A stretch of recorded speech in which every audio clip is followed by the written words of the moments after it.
नहीं, आप चुनाव का उसको मुद्दा बनाना चाह रहे हैं, आप भी हंस रहे हैं तो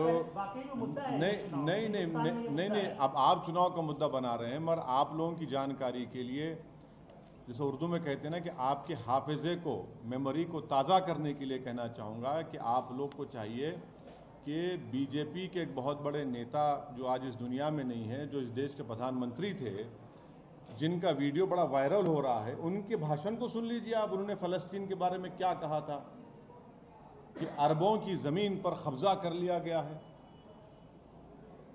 और दूसरी बात यह है कि भारत में हमने एक पोस्ट स्टैम्प निकाला था, सॉलिडेरिटी विद पैलेस्टाइन, वो भी आजकल देख रहे हैं आप लोग। हमारी शुरू से पॉलिसी फ़लस्तीनियों की तायीद में रही है। इसमें शिफ्ट आया जब कांग्रेस की सरकार थी, उसमें एक शिफ्ट आया। तो ये एक, और फिर पांचवी बात यह है कि ओस्लो एग्रीमेंट हुआ, और ओस्लो एग्रीमेंट में कहा गया था कि वेस्ट बैंक और गाजा में इंडिपेंडेंट पैलेस्टीनियन कंट्री बनाया जाएगा। 5 साल जाके 30 साल हो गए। तो इसकी जिम्मेदारी ओस्लो एग्रीमेंट की सब पर थी, यूएसए पे थी, यूके पर थी, यूरोपियन नेशंस पर थी। तो 5 साल जाके 30 साल हो गए आज आप। और आपको ये समझना चाहिए कि जो इलीगल सेटलमेंट्स बनाए जा रहे हैं वहाँ पर, ओस्लो एकॉर्ड के खिलाफ, जेनीन रेफ्यूजी कैंप में जाकर आप उनको मारा और पीटा जाता है। ये बात दुनिया जानती है कि वहाँ पर मस्जिद अक्सा है, बैतुल मुक़द्दस है। ये सब इम्पॉर्टेंट चीज़ें हैं। आपको, दुनिया को ये भी समझना चाहिए कि गाज़ा की जो स्ट्रिप है, आपने तो 16 साल से ब्लॉकेट करके रखा इजराइल ने वहाँ पर उसको। 16 ईयर्स से ब्लॉकेट है। ओपन एयर प्रिजन है वो। क्या है बताइए अब आप उसका। एक उसका रास्ता था दारुल में, पेरीमीटर लगा दिया। 2005 में रास्ता बंद कर दिया आपने। इजराइल ने गाजा एयरपोर्ट को 2001 में बर्बाद कर दिया। करीम अबू सालम एक इलाका है, आपने 2008 में इजराइल ने बंद कर दिया।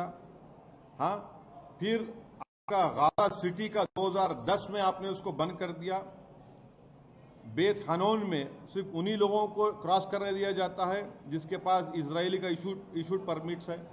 राफा जो इजिप्ट में आता है रास्ता, उसमें स्पोरेडिकली कभी भी खोल दिया जाता है। बच्चों को जो फॉरेन स्टडीज का वीजा मिलता, जाने नहीं दिया जाता उन लोगों को पढ़ने के लिए। ओपन एयर प्रिजन बना के रख दिया आपने गाजा और वेस्ट बैंक को।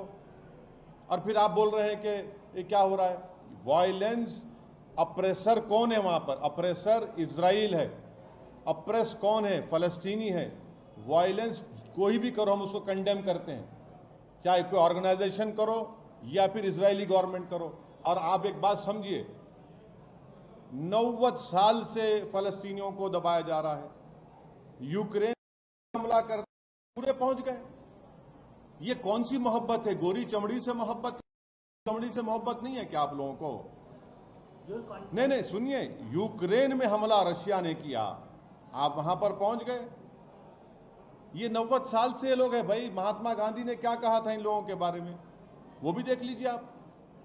तो इस पर इतना ही हमको बोलना है। मुद्दा चुनाव का है, उसको लिमिटेड रखिए। सर, 1000 लोग मारे गए इसराइल में, और आप कंडेम भी कर रहे हैं, और 500 टेररिस्ट मारे गए बल्कि इसराइल डिफेंस फोर्स का ये कर रहा है।